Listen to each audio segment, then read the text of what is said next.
Hi friends, welcome back to my YouTube channel. Friends, ಇವತ್ತಿನ recipe bakery ಸ್ಟೈಲಲ್ಲಿ ಒಂದು ಪೇಡೆ ರೆಸಿಪಿನ ಮಾಡೋದು ಹೇಗೆ ಅಂತ ನೋಡ್ಕೊಂಡು ಬರೋಣ. ಈ ಪೇಡೆಗೆ ಯಾವುದೇ ಸ್ಟೋವ್ ಹಚ್ಚೋ ಆಗಿಲ್ಲ, ಯಾವುದೇ ಬೆಣ್ಣೆ ತುಪ್ಪ ಯಾವುದನ್ನು ಯೂಸ್ ಮಾಡ್ದೇನೆ ಯಾವ ರೀತಿ ಮಾಡೋದು ಹೇಗೆ ಅಂತ ನೋಡ್ಕೊಂಡು ಬರೋಣ. ನಾನಿಲ್ಲಿ ಮೊದಲೇದಾಗಿ ಒಂದು ಬೌಲ್ ಅಳತೆಯಲ್ಲಿ ಪುಟಾಣಿ ಅಥವಾ ಹುರ್ಗಡ್ಲೆನ ತಗೊಂಡಿದ್ದೀನಿ. ಇವಾಗ ಇದನ್ನು ಒಂದು ಮಿಕ್ಸಿ ಜಾರ್ಗೆ ಸ್ಮೂತ್ ಆಗೋ ರೀತಿ ಮಿಕ್ಸಿನ ಹಾಕ್ಕೊಂಡು ಬರೋಣ. ನೋಡಿ, ಈ ರೀತಿ ಸ್ಮೂತಾಗಿ ಮಿಕ್ಸಿಗೆ ಹಾಕ್ಕೊಂಡು ಬಂದು ಇವಾಗ ಕ್ಲೀನಾಗಿ ಜರಡಿ ಇಟ್ಕೊಳ್ತಾ ಇದ್ದೀನಿ. ಇವಾಗ ಅದೇ ಕ್ವಾಂಟಿಟಿಯಲ್ಲಿ ಅದೇ ಸೇಮ್ ಅಳತೆಯಲ್ಲಿ ಒಂದು ಬೌಲ್ ಆಗುವಷ್ಟು ಸಕ್ಕರೆನ ಹಾಕ್ಕೊಂಡಿದ್ದೀನಿ. ಇವಾಗ ಇದೇ ಸಕ್ಕರೆಗೆ ಒಂದು ಏಲಕ್ಕಿನ ಹಾಕ್ಕೊಂಡು ಮಿಕ್ಸಿಗೆ ಮಾಡ್ಕೊಂಡು ಬರ್ತಾಯಿದ್ದೀನಿ. ನೋಡಿ, ಈ ರೀತಿ ಸ್ಮೂತಾಗಿ ಸಕ್ಕರೆ ಪುಡಿನ ಮಿಕ್ಸಿಗೆ ಹಾಕ್ಕೊಂಡು ಬನ್ನಿ. ಇವಾಗ ಒಂದು ಬೌಲ್ಗೆ ಸಕ್ಕರೆ ಪುಡಿನ ಸೇರಿಸ್ಕೊಳ್ತಾ ಇದ್ದೀನಿ. ನೋಡಿ, ಕಾಯಿಸಿ ಆರಿಸಿರೋ ಹಾಲನ್ನ ಈ ರೀತಿ ಕೆನೆ ಇರೋದಿದ್ದರೆ ಇನ್ನೂ ಚೆನ್ನಾಗಿರುತ್ತೆ.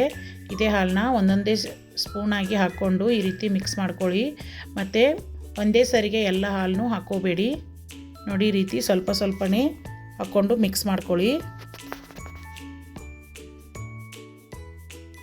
ನೋಡಿ, ಈ ರೀತಿ ಸ್ಪೂನಿಂದನೇ ಈ ರೀತಿ ಸಕ್ಕರೆ ಮತ್ತು ಹಾಲನ್ನ ಮಿಕ್ಸ್ ಮಾಡ್ಕೊಳ್ಳಿ.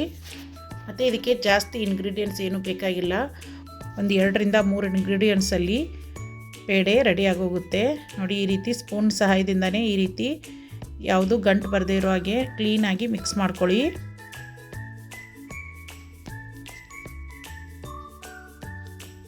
ಮತ್ತು ಒಂದೇ ಸರಿಗೆ ಜಾಸ್ತಿ ಹಾಲು ಹಾಕ್ಕೊಂಡು ಬಿಡಬೇಡಿ. ನಿಮಗೆ ಸ್ವೀಟ್ ತಿನ್ಬೇಕು ಅನ್ನಿಸ್ದಾಗ ಒಂದು 5 ನಿಮಿಷದಲ್ಲಿ ಈ ರೀತಿ ಸ್ವೀಟ್ನ ಮಾಡ್ಕೋಬಹುದು. ಮತ್ತು ಯಾರಾದರೂ ಗೆಸ್ಟ್ ಬಂದಾಗ ಈ ರೀತಿ ಸ್ವೀಟ್ ಮಾಡಿಕೊಟ್ರೆ ತುಂಬಾ ಇಷ್ಟಪಟ್ಟು ತಿಂತಾರೆ. ನೋಡಿ, ಈ ಕನ್ಸಿಸ್ಟೆನ್ಸಿಯಲ್ಲಿ ಮಿಕ್ಸ್ ಮಾಡ್ಕೊಳ್ಳಿ. ಇವಾಗ ಮೊದಲೇ ಜರಡಿ ಇಟ್ಕೊಂಡಿರೋ ಪುಟಾಣಿ ಹಿಟ್ಟನ್ನ ಇದಕ್ಕೆ ಸೇರಿಸ್ಕೊಳ್ಳಿ. ನೋಡಿ, ಒಂದು ಮುಕ್ಕಾಲಾಗುವಷ್ಟು ಪುಟಾಣಿ ಹಿಟ್ಟನ್ನ ಹಾಕ್ಕೊಂಡು ಕ್ಲೀನಾಗಿ ಮಿಕ್ಸ್ ಮಾಡ್ಕೊಳ್ಳಿ. ಈ ರೆಸಿಪಿಗೆ ಯಾವುದೇ ಗ್ಯಾಸ್ ಆನ್ ಮಾಡೋ ಹಾಗಿಲ್ಲ, ಮತ್ತು ಆಯಿಲು ಯಾವುದು ಬೇಕಾಗಿಲ್ಲ, ಸಿಂಪಲ್ಲಾಗಿ ಮಾಡ್ಕೋಬಹುದು. ನೋಡಿ, ಈ ರೀತಿ ಚೆನ್ನಾಗಿ ಮಿಕ್ಸ್ ಮಾಡ್ಕೋಬೇಕು. ಇವಾಗ ಇನ್ನೊಂದು ಸ್ಪೂನ್ ಆಗುವಷ್ಟು ಹಾಲನ್ನ ಹಾಕ್ಕೊಂಡಿದ್ದೀನಿ. ಮತ್ತು ಈ ರೆಸಿಪಿಗೆ ಮೇನ್ ಟಿಪ್ಸ್ ಅಂದ್ರೇ ಹಾಲನ್ನ ಹಾಕ್ಕೊಳ್ಳೋದು. ಜಾಸ್ತಿನೂ ಹಾಕ್ಕೋಬಾರ್ದು ಮತ್ತು ಕಡಿಮೆನೂ ಹಾಕಬಾರ್ದು. ನಾನು ಯಾವ ವಿಧಾನದಲ್ಲಿ ಹೇಳಿದ್ದೀನೋ ಅದೇ ವಿಧಾನದಲ್ಲಿ ಹಾಲನ್ನ ಹಾಕ್ಕೋಬೇಕು. ನಾನು ಕೈಯಿಂದನೇ ಮಿಕ್ಸ್ ಮಾಡ್ಕೊಳ್ತಾ ಇದ್ದೀನಿ. ನೋಡಿ, ಈ ರೀತಿ ತುಂಬ ಮೆದುನೂ ಬೇಡ, ತುಂಬ ಗಟ್ಟಿಯಾಗೂ ಬೇಡ. ಈ ರೀತಿ ಚೆನ್ನಾಗಿ ಕಲಿಸ್ಕೊಳ್ಳಿ. ಮತ್ತು ಒಂದೇ ಸರಿಗೆ ಹಾಲು ಹಾಕೋದ್ರಿಂದ ಮೆತ್ತಗಾಗ್ಬಿಡುತ್ತೆ ಮತ್ತು ಪೇಡೆ ಚೆನ್ನಾಗಿ ಬರಲ್ಲ. ನೋಡಿ, ಈ ರೀತಿ ಈ ಕನ್ಸಿಸ್ಟೆನ್ಸಿಯಲ್ಲಿ ಚೆನ್ನಾಗಿ ಮಿಕ್ಸ್ ಮಾಡಿಟ್ಕೊಳ್ಳಿ.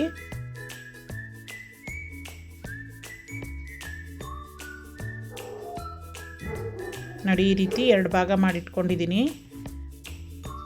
ಮತ್ತು ಒಂದು ಫುಡ್ ಕಂಟೈನರ್ನ ತಗೊಂಡು ಇವಾಗ ಇದಕ್ಕೇ 1 ಸ್ಪೂನ್ ಆಗುವಷ್ಟು ತುಪ್ಪನ ನೀಟಾಗಿ ಸ್ಪ್ರೆಡ್ ಮಾಡ್ಕೊಳ್ತಾ ಇದ್ದೀನಿ.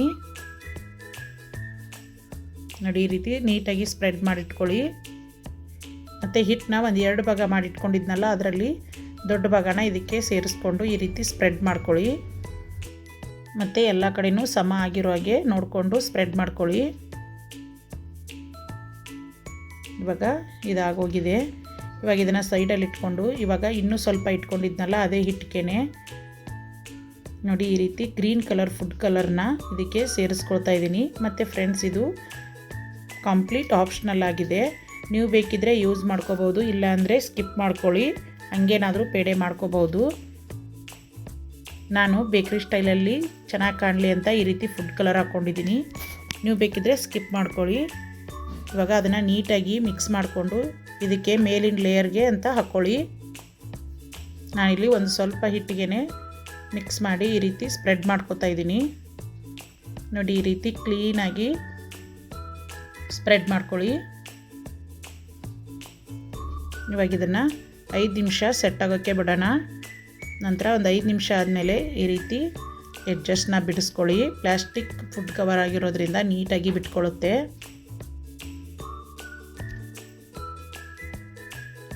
ಇವಾಗ ಒಂದು ತಟ್ಟೆನ ತಗೊಳ್ಳಿ.